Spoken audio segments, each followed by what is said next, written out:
चलो ठीक देवदार, आज हम लोग पढ़ेंगे नया चैप्टर। क्या जी? तरंग प्रकाश की, वेव ऑप्टिक्स। समझ ध्यान से। तो प्रकाश के बारे में हम सबने क्या पढ़ा? प्रकाश एक क्या होती जी? प्रकाश एक सीधी रेखा में करती है, गमन करती है। प्रकाश एक सीधी रेखा में गमन करती है। हम लोगों ने इसके किरण प्रकाशिकी किसमें, हाँ, प्रकाशिकी के अंदर में पढ़ा। प्रकाश एक सीधी रेखा में करती है, गमन करती है। और निर्वात या वायु में, वायु निर्वात में जो प्रकाश की चाल होती है 3 गुणे 10 घाते। अच्छा इधर देखो पहले ध्यान से, यानी वायु या निर्वात में,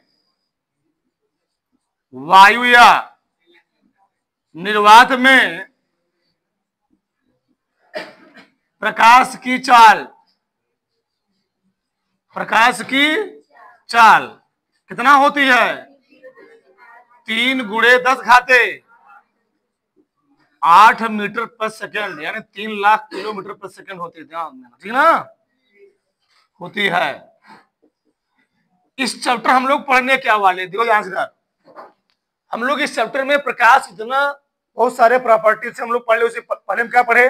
प्रकाश का परावर्तन क्या होता है, प्रकाश का अपवर्तन क्या होता है, ठीक, प्रकाश का प्रकीर्णन क्या होता है, ठीक, वर्ण विक्षेपण क्या होता है। हम लोगों ने बहुत सारी चीजें उसमें पढ़ा। इसे हम लोग सबसे मेन चीज पढ़ेंगे, प्रकाश का कणिका सिद्धांत पढ़ेंगे, ठीक, प्रकाश का तरंग सिद्धांत पढ़ेंगे, हाइगेंस का तरंग सिद्धांत पढ़ेंगे, विवर्तन पढ़ेंगे, विकिरण पढ़ेंगे, ठीक। यानी इस चैप्टर हम लोग बहुत सारी चीजें पढ़ने वाले हैं। अब यहां समझ ध्यान से, तो मेन सबसे बात यह है, प्रश्न यहां से उठता है, प्रकाश एक सीधी रेखा में करता है, गमन करता है। प्रकाश जी एक सीधी रेखा में गमन करता है। और निर्वात या वायु में प्रकाश चाल कितनी होती है? 3 गुणे 10 घाते 8 मीटर प्रति सेकंड होती है। तो यहां पर ये बहुत पहले की मान्यता थी कि प्रकाश एक सीधी रेखा में गमन करता है। हुआ क्या? प्रकाश से संबंधित 2 सिद्धांत आए। पहला आया कणिका सिद्धांत, फिर क्या बाद में आया तरंग सिद्धांत। कणिका सिद्धांत का प्रतिपादन किए थे न्यूटन साहब ने, ठीक। तो कणिका सिद्धांत में न्यूटन ने क्या कहा कि प्रकाश जो है एक कण है। प्रकाश क्या है?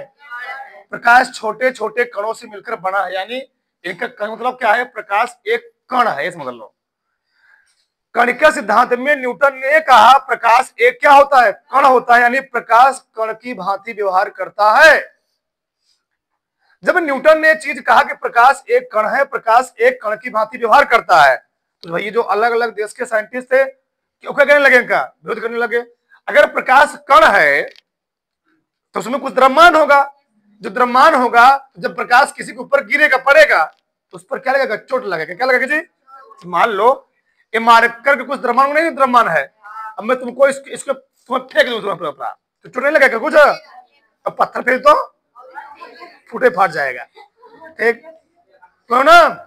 यानी न्यूटन ने कहा कि प्रकाश एक कण है, तो लोगों ने इससे प्रश्न पूछा, जब प्रकाश एक कण है तो उसमें द्रव्यमान होगा, और जब द्रव्यमान होगा तो जब प्रकाश ऊपर से आएगा, सूर्य से आएगा, तो हमको उससे क्या लगेगा? चोट लगेगा। सूर्य से आएगा, मान लो कहीं से प्रकाश, टार से प्रकाश आ रहा है, मान लो टार से आ रहा है, तो अगर कण के रूप में निकलेगा, जो आएगा हमारे पास, हमको चोट का आभास होगा, फीलिंग होगा।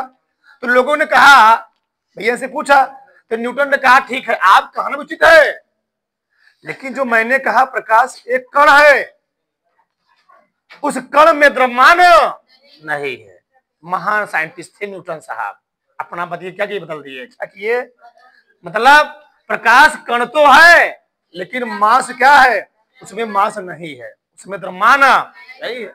जब द्रव्यमान होगा ही नहीं तो हमको चोट नहीं लगेगी, यानी द्रव्यमानहीन है। क्या जी? द्रव्यमानहीन है। उसमें ये कौन कर रहा है? न्यूटन कर रहा है। कौन कर रहे हैं? न्यूटन कर रहे हैं। यानी प्रकाश द्रव्यमानहीन होता है, उसमें कण का द्रव्यमान बहुत नगण्य होता है, बहुत ही कम होता है।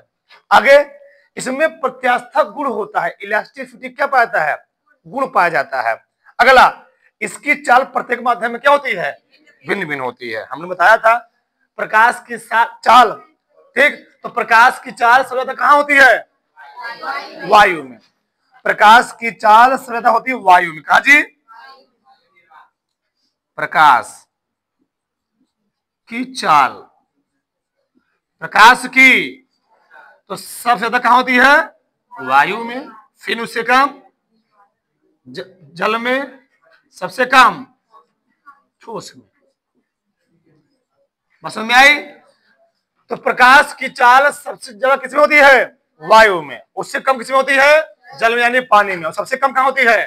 ठोस में होती है। ये बात यहां पर न्यूटन ने कहा। तुम लोग देखते भी होगे, मान लो कोई रूम है, कमरा है, जब कमरे में मान लो कोई छिद्र होता है, वहां जब प्रकाश किरणें आती है, तुम लोग केयर करते होगे, बहुत सारे छोटे छोटे कण क्या होते हैं? मूव करते हैं। या अंधेरे में भी मान लो कहीं सड़क पर कोई गाड़ी चल रही होती है ना, गर्मी महीने में, ठंडी में क्या होता है, थोड़ा जो एटमॉस्फेयर होता है क्या होता है, थोड़ा गीला होता है, तो उससे क्या होता है, हमको दिखता नहीं है ठंडियों में। वो वाष्प के कारण धूलकण हमको दिखते नहीं है कि गर्मियों में क्या होता है, जब उड़ते हैं, जब शाम के टाइम में कोई ट्रक या कोई बस जाता है, जब उसके भयानक रूप में, तो क्या होता है, देखते हो ना, जब धूल का उड़ता है क्या होता है, छोटे छोटे कण क्या मूव करते हुए दिखाई देते हैं। एक टार्च को अंधेरे में जला दो, उसमें बहुत सारे छोटे छोटे कण गति करते हुए दिखाई देते हैं। यानी प्रकाश एक कण की भांति व्यवहार करता है। एक कौन कह रहा है? न्यूटन साहब। तो न्यूटन साहब ने अपने कर्क सिद्धांत में क्या कहा? कर्क सिद्धांत में यही कहा गया कि प्रकाश एक कण की तरह व्यवहार करता है। आगे आगे इन्हीं के 3 वर्षों बाद, यानी 1678 में क्या हुआ? हाइगेंस ने कहा नहीं, प्रकाश कण की भांति नहीं, प्रकाश एक तरंग की भांति व्यवहार करता है। कहते जी, प्रकाश एक तरंग की भांति व्यवहार करता है। यानी प्रकाश एक तरंग की भांति, जैसे तरंगे होती हैं। तरंगे क्या होती हैं? किसी माध्यम उत्पन्न हुआ विक्षोभ। तरंग क्या होता है? एक प्रकार का विक्षोभ होता है। क्या होता है जी? जब मान लो तुम सुबह से मान लो घर से निकल गए, कोचिंग पढ़े, फिर स्कूल चले गए, फिर शाम को 6 बजे मान लो घर पहुंच रहे हो, 5 बजे, अब तुम्हारे पेट में क्या उत्पन्न हो चुका है? विक्षोभ, हलचल मच गया, हलचल। तो तुरंत ही रोटी दिखे, तुरंत क्या 25 तो मार ले। ठीक, तो वो क्या होता है? होता है विक्षोभ यानी हलचल। ठीक, तो उसी प्रकार से तरंग क्या होता है? तरंग एक प्रकार क्या है जी? विक्षोभ है, हलचल है। किसी माध्यम उत्पन्न क्या होता है? विक्षोभ होता है। कौन होता है? तरंग होता है। ये कौन कह रहा है? हाइगेंस कह रहा है। तो न्यूटन ने कहा था कि प्रकाश क्या होता है? एक कण होता है। प्रकाश एक कण की भांति व्यवहार करता है। लेकिन हाइगेंस ने क्या कहा? प्रकाश एक तरंग की भांति व्यवहार करता है। कैसे जी? प्रकाश एक तरंग की भांति व्यवहार करते, जैसे तरंगे चलती है, गमन करती हैं। अब देखो यार, तरंगे होती 2 प्रकार की। तो ध्यान से बताता हूं मैं। ठीक, कई प्रकार की जी तरंगे होती 2 प्रकार की। पहला होता है यांत्रिक तरंग। कौन होता है? यांत्रिक तरंग। ठीक, समझना है, दिखाना है भाई। पहला है यांत्रिक तरंग, मैकेनिकल वेव। दूसरा क्या है? विद्युत चुंबकीय तरंग। क्या जी? इलेक्ट्रोमैग्नेटिक वेव, विद्युत चुंबकीय, विद्युत चुंबकीय तरंग। अब देखो, यांत्रिक तरंग में होती है 2 तरंगे। एक होता है अनुप्रस्थ तरंग, एक होता है अनुदैर्घ्य तरंग। अनुदैर्घ्य तरंग, अनुदैर्घ्य तरंग। ठीक, तो यांत्रिक तरंग कई प्रकार होती है? 2 प्रकार। विद्युत चुंबकीय तरंगों को हम लोग कई भागों में बांटते हैं। मान लो पराबैंगनी किरणें हो गई, तरंगे हो गई, पराबैंगनी, थोड़ा बताता हूं सब बारे में। पराबैंगनी तरंगे, तरंग, रेडियो तरंग। क्या जी? रेडियो तरंग, गामा किरणें तरंगे, गामा तरंग या किरणें, यक्स तरंग, यक्स किरणें, और दिश तरंग, और दिश तरंग। और कौन जी? और कौन होती है? ऐसे बहुत सारी होती हैं। और अपस्रव तरंग होती है शायद। ठीक, ऐसे बहुत सारी होती हैं। हाँ, श्रव। इधर देखो, ठीक, दिश तरंग। इधर देखो, समझ ध्यान से, ऐसे बहुत सारी तरंगे होती हैं। तो तरंग मतलब क्या जी? विक्षोभ। विक्षोभ यानी हलचल। क्या जी? हलचल। तो तरंग हम लोग किसे कहते हैं? विक्षोभ को। विक्षोभ यानी क्या होता है? हलचल। हलचल। ए देखो, अब तरंगे होती है दो प्रकार की। एक होता है यांत्रिक तरंग। यांत्रिक तरंग क्या होता है? जिन तरंगों को चलने के लिए, गमन करने के लिए किसी माध्यम की क्या होती है? जरूरत पड़ती है, उसको हम लोग क्या कहते हैं? यांत्रिक तरंग। हमारी आवाज तुम्हारे पास पहुंच रही है एक मीडियम। मीडियम कौन सा है? वायु। कौन जी? अगर वायु को रोक दिया जाए, क्या यहां से आवाज वहां जा पाएगी? एक कांच में हमको बंद कर दीजिए, हम यही चिल्लाएं तो हमारी क्या आवाज तुम्हारे पास आएगी? ठीक। यानी विद्युत कौन सी? यांत्रिक तरंगों को चलने के लिए किसी मीडियम की जरूरत पड़ती है। अगर मीडियम नहीं होगा तो विद्युत चुंबकीय तरंग, तो कौन सा? यांत्रिक तरंग नहीं चलेगा। लेकिन विद्युत चुंबकीय तरंगों को चलने के लिए, गमन करने के लिए किसी माध्यम की आवश्यकता नहीं होती है। पापा कोलकाता में है, सऊदी अरब में मान लो कहीं पर है, वहां से फोन मिला दिए, तुम रजाई में घुसे हो चाहे जहां घुसे रहो, वहां पर क्यों? तुम्हारे फोन लग जाएगा। यानी वहां पर कोई भी माध्यम जरूरत नहीं पड़ रहा है। आगे देखो जरा, समझना। तो ये सब तरंगे होते हैं। अब यहां समझो ध्यान से, अनुप्रस्थ तरंग, प्रकाश तरंग कैसे होती थी? प्रकाश तरंग एक अनुप्रस्थ तरंग के कैसी है? अनुप्रस्थ तरंग है, अनुप्रस्थ। और ध्वनि तरंग कैसी है? अनुदैर्घ्य तरंग होती है। प्रकाश एक अनुप्रस्थ तरंग होती है, ध्वनि एक क्या होती है? अनुदैर्घ्य तरंग होती है। ये तरंग तुम लोग जानते हो कि पराबैंगनी तरंगे। पराबैंगनी तरंगे कहां से आती है? सूर्य के प्रकाश में से आती है। इनको रोकने कौन काम करता है? ओजोन लेयर रोकने का काम करता है। अगर ये तरंगे डायरेक्ट धरती पर आने लगेंगी तो जो आदमी की इसकी चमड़ी होती है क्या होती? झुर्रा जाएगी। हाँ। रेडियो तरंगे क्या होती हैं? रेडियो तरंगे इसी तरंग के माध्यम से ही टीवी का सिग्नल हो गया। ठीक, टीवी सिग्नल हो गया मान लो ना, टीवी सिग्नल हो गया। और कौन? जो बाहर साउंड होता है ना जी, तो सिग्नल होते हैं, सब किस माध्यम चलते हैं? पकड़ते हैं रेडियो तरंग के माध्यम से पकड़ते हैं, साउंड वगैरह, टीवी वगैरह। गामा किरणें, गामा तरंगों का, इन तरंगे कब उत्पन्न होती है? ये तरंगे जब कहीं पर मानो न्यूक्लियर विस्फोट हो रहा है, परमाणु हमला हो रहा है, तो जब परमाणु हमला के कुछ टाइम के बाद जो तरंगे उत्पन्न होती है उसको हम लोग क्या कहते हैं? ये तरंगे सबसे खतरनाक होती हैं।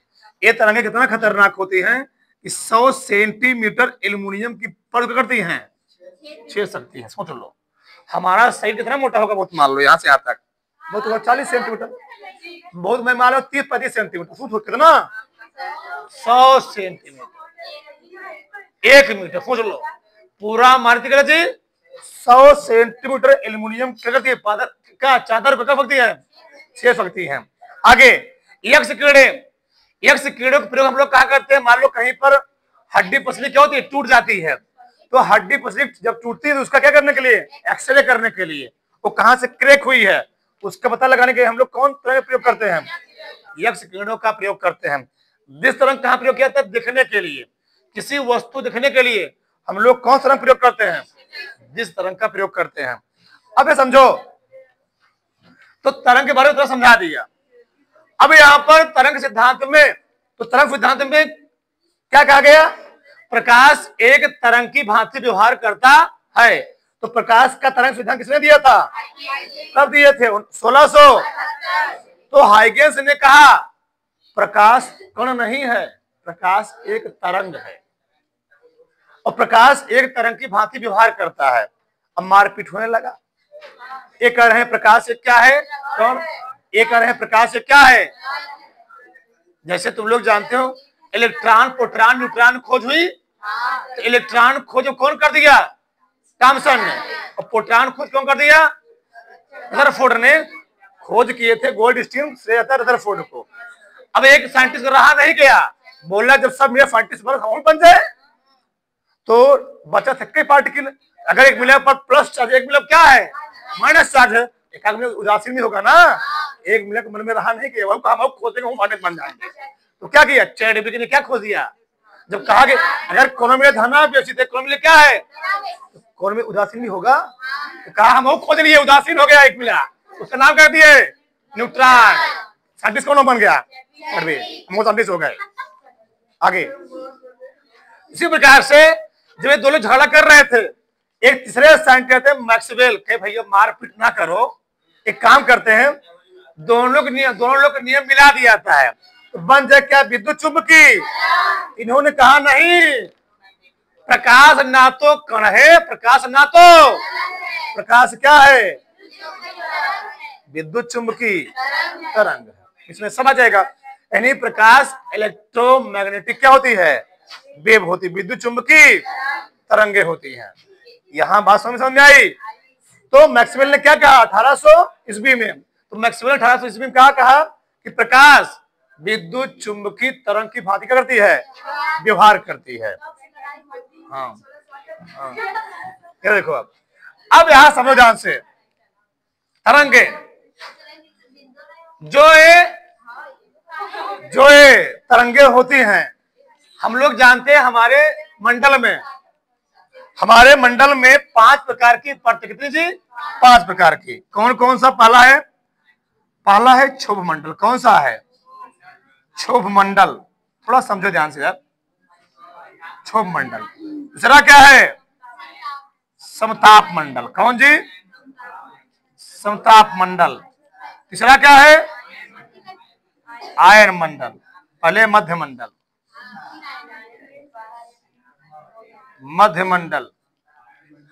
फिर क्या है,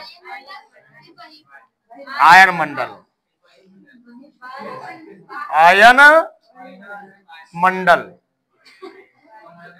फिर क्या है, बाह्य मंडल। क्या जी, बाह्य मंडल। दो आंसर, बाह्य मंडल। इसको हम लोग बोलते हैं क्या, ट्रोपोस्फीयर ना जी, ट्रोपो, हाँ, स्फीयर। ये होता है स्ट्रेटोस्फीयर। क्या होता है, ये होता है मीजोस्फीयर। क्या जी, ठीक। ये क्या होता है, आयनोस्फीयर। ये क्या होता है, एक्सोस्फीयर। क्या होता है, एक्सोस्फीयर। सही है, बोलो फंसरो इधर देखो। तो कितने प्रकार के मंडल होते हैं, 5 प्रकार के मंडल होते हैं। ठीक, जो क्षोभ मंडल होता है, क्षोभ मंडल में ही जो आंधी आता है, जो तूफान आता है, यानी जितनी भी मौसमी घटनाएं घटित होती हैं, सब किस मंडल में होती हैं, यानी पृथ्वी से 8 किलोमीटर ऊंचाई तक क्या पाता है, क्षोभ मंडल पाता है। इसी ऊंचाई में क्या होता है, आंधी आएगा, तूफान आएगा, वर्षा होगी, सब इसी मंडल में क्या होता है, घटित होता है। अगला क्या है, समताप मंडल। तो इस मंडल में क्या होता है, पानी नहीं होता, बरसता है। इस मंडल में क्या होता है, मंडल का एकदम साफ होता है, क्लीन होता है। जितनी भी हवाई जहाजें होती है किस मंडल में उड़ती हैं, समताप मंडल। तुम लोग देखते हो गूंगी जहाज होती है, पिछुआ से गैस छोड़ती है, सुइया जहाज, हमको जानकारी नहीं है। तो समताप मंडल क्या है, समताप मंडल। तो समताप मंडल में क्या होता है, इसमें हवाई जहाजों को उड़ने क्या पाता है, एक सही मंडल पाया था। इसी में क्या होती है, जितनी जहाजें होती है सब यही उड़ती है अधिकतर। अगला क्या होता है, मध्य मंडल। क्या जी, जो मध्य मंडल बोलो मत, जो मध्य मंडल होता है, इसमें क्या पाता है, ओजोन लेयर। क्या पाता है, ओजोन पर करती क्या है, सूर्य से आने वाली अल्ट्रा वायलेट रे को करती है, रोकने का कार्य करती। कौन करती है, मध्य मंडल। इसकी लेयर होती है लगभग 160 से 70 किलोमीटर, सोचो 160-70 किलोमीटर मोटी लेयर होती है। कौन लेयर होती है, ओजोन लेयर। तब भी क्या होती है, तब भी सूर्य करता क्या लेयर क्यों, क्या कहते जी, छेद देता। सोचो 160 किलोमीटर से ज्यादा क्या होती है, उसकी मोटाई होती है लेयर की, किसी ओजोन लेयर की। तभी क्या करता है, सूर्य की प्रकाश उसको करता है, छेद देता है। सोच इतना खतरनाक होता है कौन, सूर्य का पृथ्वी पर 109 अरबवां भाग ही पहुंचता। सोच लो प्रकाश का 109 अरबवां भाग यहाँ पहुंचता है। तब भी क्यों टेम्परेचर यहाँ पर आदमी हाय हाय करता है। आगे पूरा पहुंचेगा, क्या देखो। अगला है आयन मंडल। जितनी भी हमारे यहाँ मान लो जो टीवी नेटवर्क है, साउंड मान लो साउंड जो है ना वाईफाई, क्या तुम पकाते हो, साउंड वाला, टीवी वाला, रेडियो वाला ना, एंटीना वाला, जो भी मोबाइल नेटवर्क हो गया, मोबाइल नेटवर्क हो गया, टीवी नेटवर्क हो गया, सब किस मंडल से पकड़ते हैं, कनेक्शन होता है, सब आयन मंडल से। बाई चांस ये मंडल क्या होता है, खराब होता है, मान लो क्षोभ मंडल में मौसम क्या खराब है, तो कभी कभार तुम लोग फोन में आते हो ना, तो टाइमिंग क्या होता है, टूट घंटी बजने वाली थोड़ा ज्यादा बढ़ जाती है, और मंडल सही होता है ना, तुरंत फोन में तुमने खंड पहुंच गए, उठा लिए पहुंच गया। ठीक, ये चीज होता है। ठीक, अगला इसमें क्या होता है, तो मोबाइल का नेटवर्क हो गया, टीवी एंटीना वाला हो गया। कभी कभार तुम लोग पहले क्या था, पहले एंटीना हावड़ा था, अब तुम्हारा डिश क्या लगा, डिश लगा, पहले एक मिनट एंटीना पकड़ता था, अरे सही उतरे बताए, पकड़ ले एक मिनट, तो क्या 3 लोग एक मिनट एंटीना पकड़ खड़ा होता था, टीवी देखता था, अच्छा एक बीच में खड़ा होता था ना, बताता था, हाँ पकड़ ले। ठीक, आयन मंडल था, क्या था, आयन मंडल। ठीक, अभी भी क्या होता बोलो मत, अभी मान लो आंधी आ गया, तूफान आ गया, डिश लगा हुआ इधर घूंगे इधर, देखने क्या करता है, सही करता है, आयन मंडल। क्या जी, आयन मंडल। अगला क्या होता है, वायुमंडल। क्या जी, वायुमंडल। तो वायुमंडल में क्या होता है, जितने भी हमारे क्या होती है सैटेलाइट, क्या होते हैं उपग्रह होते हैं, सभी इसी मंडल में क्या कहते हैं, स्थापित किया जाते हैं, किसमें, वायुमंडल में।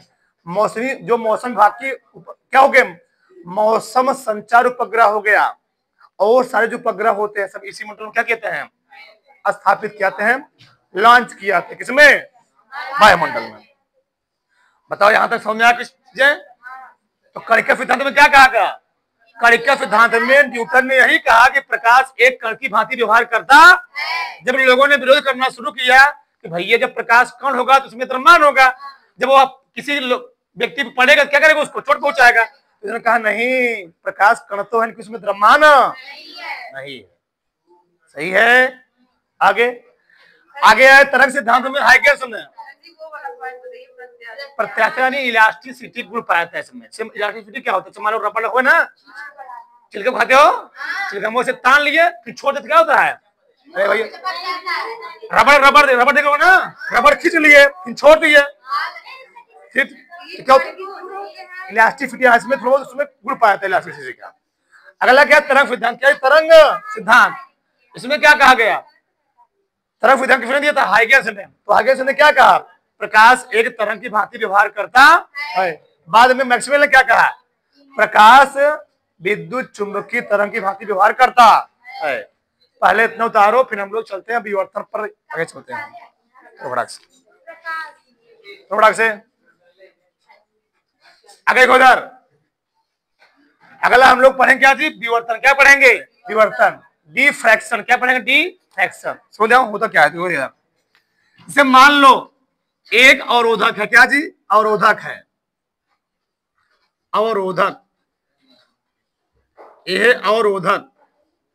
ठीक, ये मान लो कोई दीवार है, क्या जी, दीवार है, यहां पर ऐसे।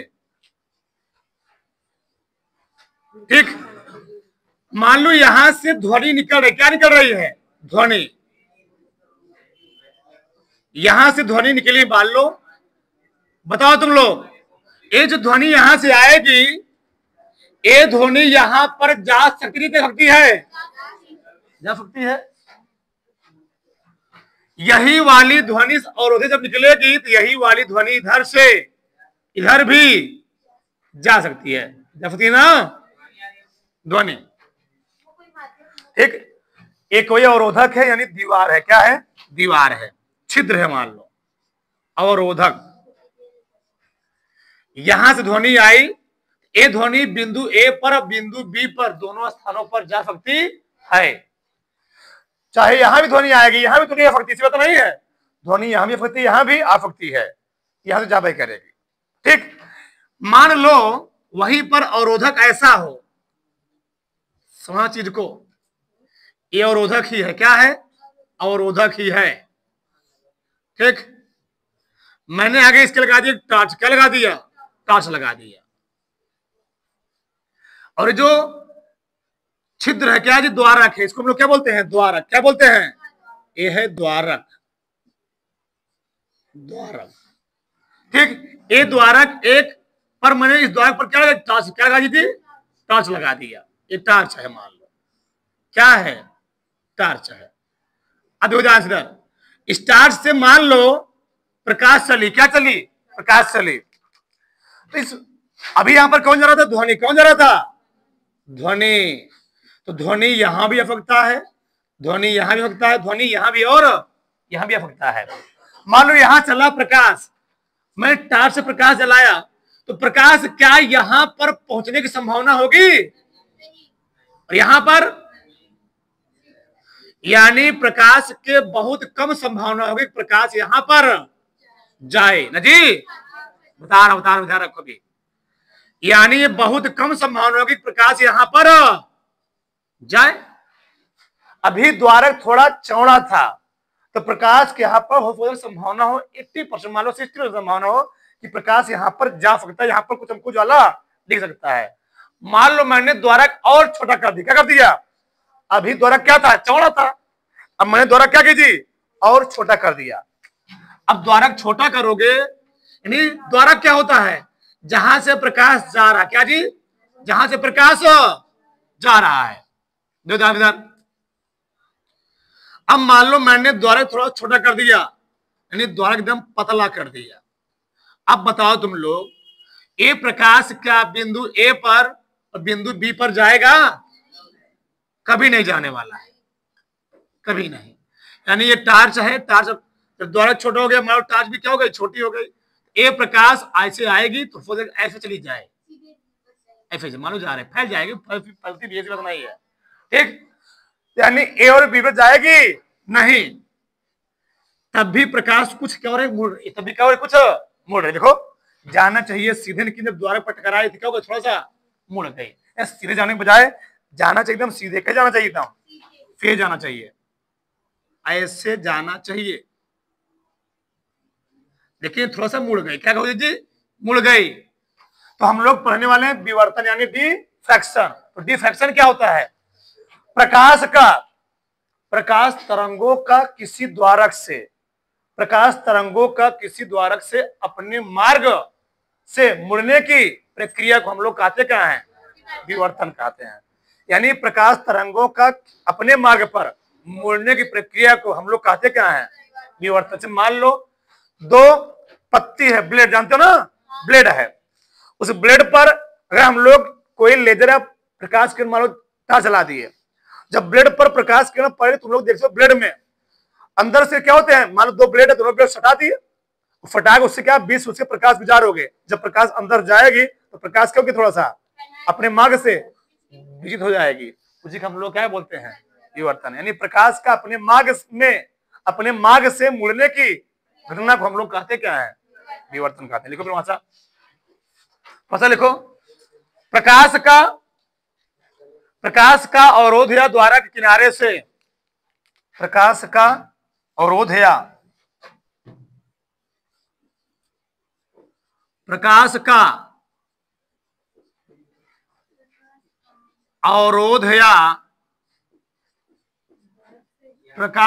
अवरोध या द्वारक के किनारे से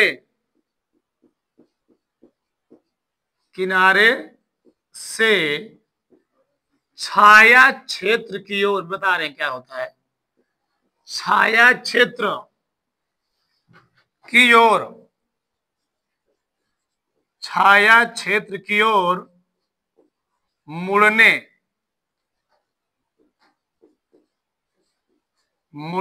की घटना को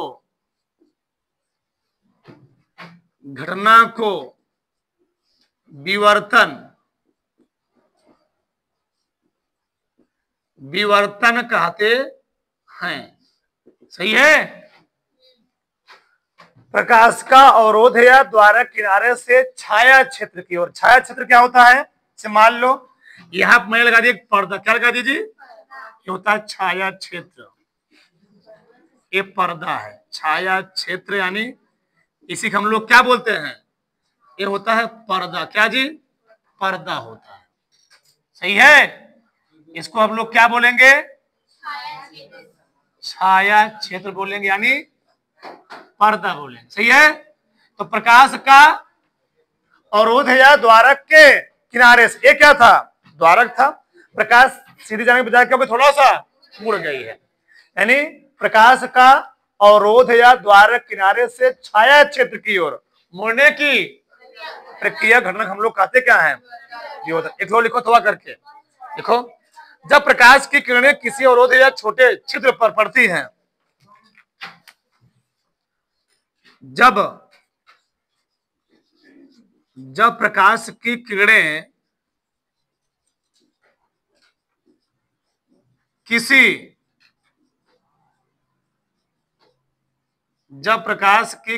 किसी अवरोध या द्वारक पर पड़ती हैं तो प्रकाश की किरणें छिद्र अवरोधक के किनारों से, तो प्रकाश की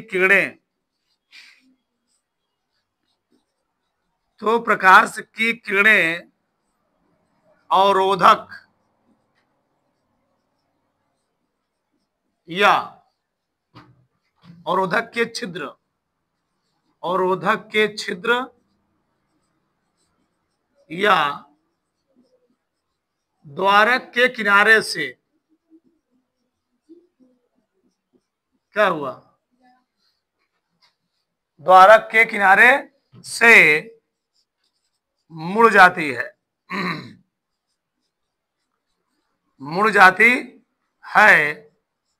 जिसे विवर्तन कहते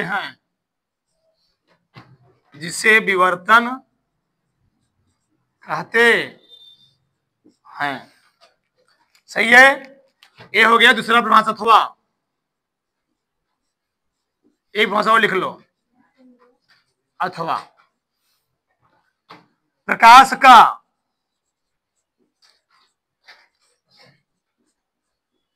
अपने मार्ग से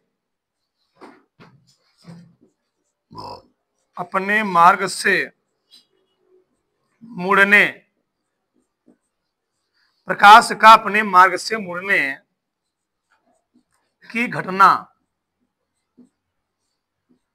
विवर्तन कहलाती है।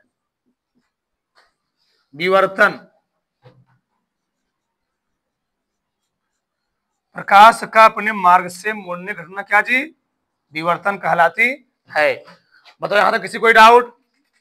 नहीं। ठीक, ये क्या है बताया ना? क्या है? ये है कोई दीवार। क्या जी? ये है कोई दीवार। ये है दीवार।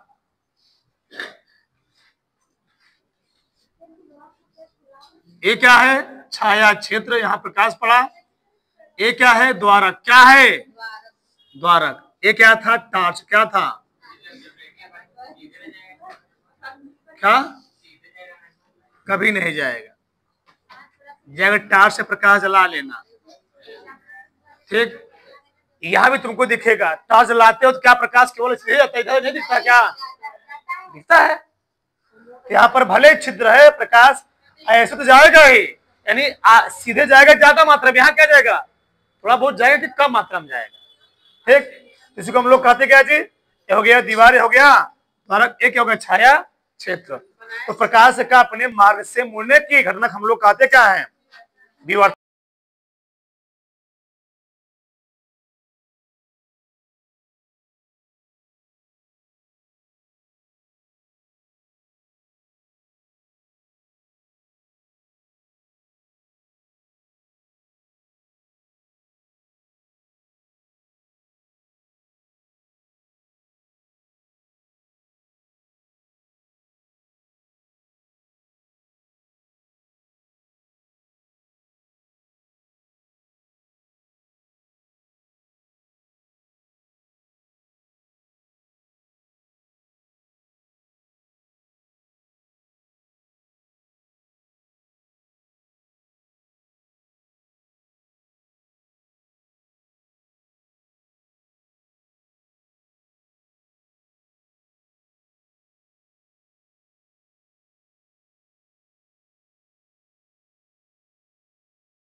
चलो आगे देखो।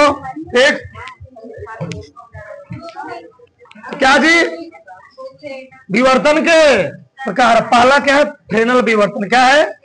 दूसरा क्या है, फ्राउन हापर विवर्तन। समझो होता क्या है।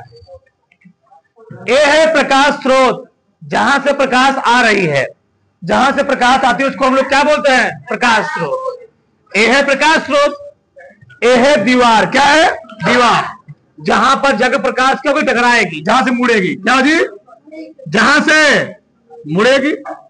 ये अवरोधक है, यहां से तार जलाया गया, यहां है अवरोधक, दीवार द्वारक है। क्या है? द्वारक है। तो यहां जब प्रकाश जाएगी, जब पर्दे पड़ेगी, जब प्रकाश स्रोत और पर्दे के बीच की दूरी क्या होती है, बहुत ही कम होती है। फिर से, जब प्रकाश स्रोत और पर्दे के बीच दूरी क्या होती है, निश्चित हो। क्या हो जी? नियत हो, निश्चित हो, निश्चित दूरी होती है, कि निश्चित दूरी होती है। उस घटना को हम लोग क्या बोलते हैं, उसको बोलते हैं फ्रेनल विवर्तन। ये बताओ, शादी विवाह में जो फोटोग्राफर होता है, अब जयमाल पर कौन बैठा है, दुल्हा दुल्हन बैठे हैं, तो क्या जो फोटोग्राफर तो बहुत दूर होता है, क्या एकदम में कभी कभी एकदम चेहरों पर ले जा कैमरा लगा देगा। अच्छा सही है, सही दिखा था। एक मतलब वो जो विवर्तन होगा वो कौन सा, मतलब उसको हम बोलेंगे फ्रेनल विवर्तन। यानी जो कैमरामैन हो गया, जो क्या बनेगा, ठीक, जो विवर्तन उसको हम लोग क्या बोलेंगे, फ्रेनल विवर्तन। अब बताओ, सूर्य से कोई प्रकाश किरण आ रही है, तो सूर्य क्या यहां पर है, उसके द्वारा मानो सूर्य का प्रकाश कहीं आया, किसी द्वारा पर टकराया, वहां जो मुड़ा, उसको हम लोग क्या बोलते हैं, जब प्रकाश स्रोत, फिर से कैमरामैन, दुल्हा दुल्हन, फ्रेनल, सूर्य और मान लो कहीं दीवार, कहीं खिड़की हो गया, सूर्य और खिड़की, कैमरामैन, दुल्हा दुल्हन, सूर्य का प्रकाश, खिड़की, रोशनदान। हाँ हाँ हाँ हाँ हाँ, ठीक है। यह देखो, जब प्रकाश स्रोत और पर्दे की बीच दूरी क्या होती है, निश्चित होती है, यानी एक नियत दूरी पर होती है, उसको हम लोग क्या बोलते हैं, फ्रेनल विवर्तन। और जब पर्दा यानी प्रकाश स्रोत और पर्दा क्या लगा हुआ है, पर्दा, जैसे यहां पर भी, यहां भी होता है, ठीक, जब प्रकाश स्रोत और पर्दे की बीच दूरी क्या होती है, बहुत ही दूरी होती है जी, उसको हम लोग क्या बोलते हैं, उसको बोलते हैं फ्राउन हापर। जो कैसे होता है, क्या समझो ध्यान से, ये तो समझ गए होंगे ना। यार देखो, अब तुम सोचो, कहां प्रकाश आ रही है, प्रकाश कहां पर है जी, प्रकाश आ रहा है सूर्य से। कहां जा रहा है, सूर्य से। अब सूर्य से प्रकाश डायरेक्ट पर्दे पड़े तो क्या पड़ पाएगा, तो प्रकाश का तो फैलेगा, और जब प्रकाश फैलेगा तो उसका क्या होगा, वहां पर सही से हमको इमेज नहीं मिल पाएगा। हम लोग करते क्या है, जो प्रकाश सूर्य से आ रहा है हम लगाते हैं उत्तल लेंस। क्या लगाते हैं, उत्तल लेंस। उत्तल लेंस करता क्या है, ये प्रकाश को समेट देता है जी, जो प्रकाश किरणें फैल रही तो उस प्रकाश किरणों को समेट दिया, और समेट दिया, यहां पर आया, मान लो यहां पर आया, और समेटने के बाद हमने फिर क्या लगा दिया, एक सब प्रकाश किरणें फैल रही थी, इसको क्या था, एक मिनट, यहां पर सब क्या यहां पर मान लो आए सब, यहां फिर मैंने क्या किया, सब प्रकाश किरण यहां समेटी गई, फिर अगला मैं फिर क्या लगा दी, इसी का आगे मैं दूसरा लेंस लगा दिया, उत्तल लेंस लगा दिया। जो प्रकाश किरण अब आई हुई है, उत्तल लेंस लगा के हमको जहां पर पर्दा क्या बनाना हो, इमेज बनाना, वहां पर हम लोग बना लेते हैं। फिर से ये प्रकाश स्रोत यानी सूर्य है, सूर्य से प्रकाश किरणें चारों तरफ फैलेंगी, उन प्रकाश किरणों को मैंने एक स्थान क्या किया, समेट लिया, और समेटू एक बिंदुवत हो गए, वहां पर दिक्कत करेगा, तो मैंने क्या किया, एक लेंस और लगा दी, तो क्या हो गई, फैल गई। और फैलने के बाद मैं जहां पर हमको क्या करना था, उसको फैल करना था, हमने वहां पर उसको क्या किया, प्राप्त कर लिया। भैया तो 300 गोलियां ऐसा लगा दिया गया कि सही से बनेगा, वहां पर कोई दिक्कत है। जो मान लो पहाड़ी एरिया, कहां जी, पहाड़ी एरिया, तुम जानते हो ना, जो क्या हो गया, सोलर कुकर ना सुना, सोलर कुकर, पहाड़ी एरिया पर करता क्या है, पहाड़ी एरिया जो सोलर कुकर होते करते क्या है, प्रकाश पूरा एकत्रित कर लेते हैं, उसमें भोजन क्या होता है, पक जाता है। ये प्रकाश को ये बताओ, यहां से गया तो ये ऐसी जा सकता है, ऐसे भी इसकी जानने की कंडीशन होगी, कोई दिक्कत नहीं, ये भी जाएगा, ठीक। जब कोई प्रकाश किरण यहां से आती है जी, लेंस की वजह मुख्य अक्ष की क्या होती है, समांतर हो जाएगी, समांतर हो गई, क्या हो गई है, समांतर। फोकस हो जाएगी, मुख्य अक्ष की क्या होती है, समांतर हो गई। यहाँ पर क्या फोकस से आ रही है, यहाँ पर कहां से, सूर्य से आ रहा है, यहाँ पर कहां से आ रहा है, फोकस से मुख्य अक्ष क्या हो जाएगी, मुख्य अक्ष के समांतर हो जाएगी। यहाँ समांतर हो गई, हमको यहाँ पर क्या मिल गया, इमेज मिल गया। बताओ दो समझ में आया। जब प्रकाश स्रोत और पर्दा है दूसरे से क्यों निश्चित दूरी पर हो, फ्रेनल, और जब प्रकाश स्रोत और पर्दा दूसरे से क्यों अनंत दूरी पर हो, एक लाइन, बस हो गया। लिखो इसमें, थोड़ा सा लिखो, लिखो इसमें, जब प्रकाश स्रोत और पर्दा दूसरे से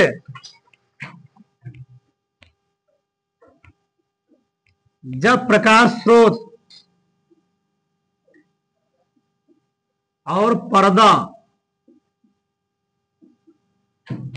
एक दूसरे से निश्चित दूरी पर स्थित होते हैं,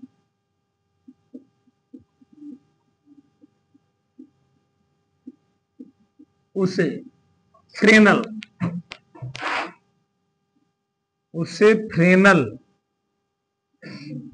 विवर्तन कहते हैं।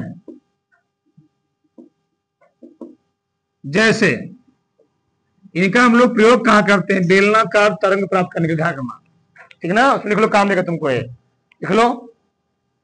इस विवर्तन को प्रयोग गोली एवं बेलनाकार तरंगांगों के अध्ययन किया जाता है।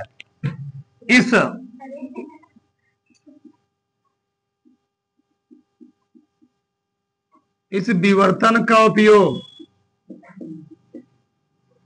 गोलीय व बेलनाकार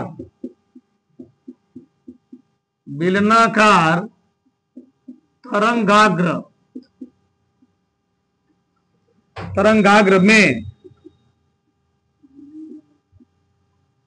में किया जाता है। अब तरंगाग्र क्या होता है आगे तो जानोगे, चैप्टर में ही पढ़ना है इसी में, ठीक। अगला क्या है, फ्राउनहोफर विवर्तन। इससे क्या होता है, वही भाषा में थोड़ा सा अंतर है। जब प्रकाश स्रोत, जब प्रकाश स्रोत और पर्दा एक दूसरे से बहुत अधिक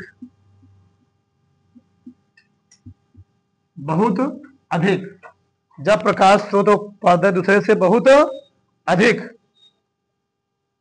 कुछ देखो, अनंत या अनंत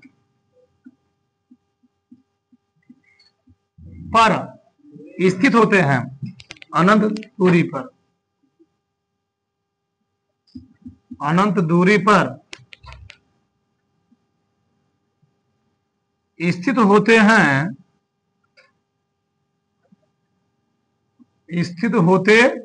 हैं, उसे फ्राउनहोफर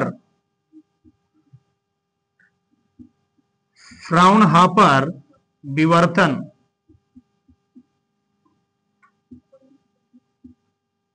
क्या हुआ, उसे फ्राउनहोफर विवर्तन कहते हैं। जैसे लिख लो, इस विवर्तन का उपयोग समतल तरंगाग्रों, जैसे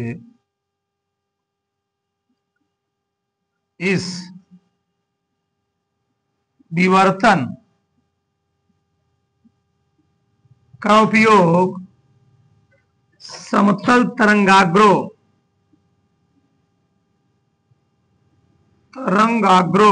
या समतल तरंगाग्र लिख लो, के अध्ययन में किया जाता है। अध्ययन में किया। अब तरंगाग्र क्या होता है, मैंने क्या बोला, आगे पढ़ोगे, चैप्टर में ही है, ठीक। ठीक क्या हो गया जी, फ्रेनल कौन सा, फ्राउनहोफर विवर्तन हो गया। तो फटाक डायग्राम बनाओ फटाक से। ठीक, तारो